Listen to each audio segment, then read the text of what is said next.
What's up, you guys? Welcome back to Morningwood Academy. This is Module 2, Lesson 2. And guys, before we get started, I want to talk about, the recap of what we went through yesterday.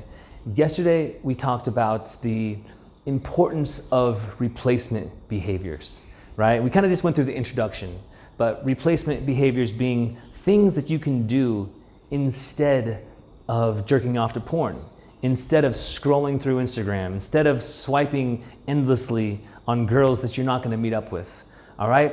When you start to feel that trigger of something that's pulling you in the wrong direction, we got to set up these replacement behaviors. And so today, you guys, we're going to talk about how the difference between successful habits and harmful habits, all right? This might sound like duh, but we got to talk about this stuff. The most obvious habit that we need to look at is our habit of how we're masturbating. Okay, for most guys, this is our longest standing habit in our lives. We typically start to jerk off before we ever find alcohol or cigarettes or weed or whatever else habits we've picked up in order to serve ourselves in some way. When I started, I was in my teens, Even though I grew up in a household that was anti-masturbation, when I found out that it does that too, I thought it was just for peeing.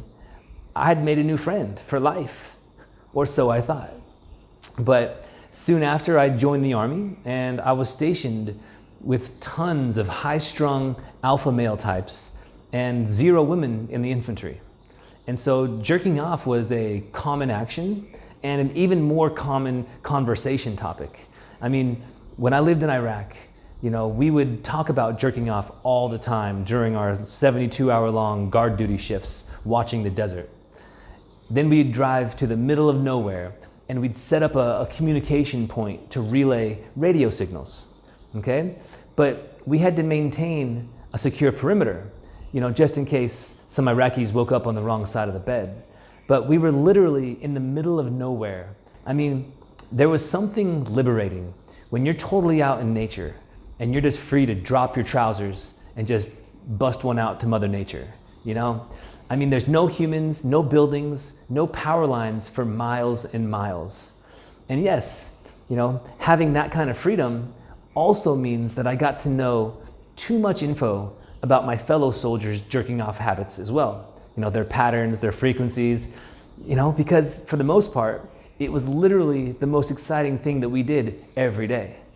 We even had a small room on the side of our compound where we lived that we named the Jack Shack, because we knew that was where you went to jerk off on a normal day when you didn't want the other men to look at you while you were handling your business. I think anyone in the military kind of understands what I'm talking about right now. And I know this all sounds so wonderful, but the reality was we were still at war. So while we did these things and we went to the Jack Shack to let out some steam and relax, I was training myself to jerk off as fast as I could so that if we got into an emergency and I was called to go out on patrol, I wouldn't be caught with my pants down, pun intended. But even that eventually counter-conditioned me to learn that not only was my rough hand the only thing that could please me, but I was training my body to not feel safe when I had an erection and I felt anxious. So in order to maintain my erections, I would have to squeeze harder and harder and harder and move my hand faster and faster and faster because I was desensitizing myself even more. I just kept stacking up more and more wood on my burn pile. The memories. So fast forward to my actual struggles with ED. I have porn by my side. I could feel that it wasn't serving me, but I couldn't stop. I didn't recognize that if I acted fast enough, I could choose other actions instead. So after painfully struggling enough, trying to do things my way, finally, I created my replacement behaviors. I created my first list, my desk list. All right, I had 2 main lists, my desk list and my late night bed list for those late night scrolling sessions on social media triggers. But we want to be prepared for any situations, but those were my 2 biggest areas where I would test the most. Okay? I wrote it out and I placed it next to my computer, right there in my room where I worked from. I didn't care who saw it because I knew that I needed to get this area handled.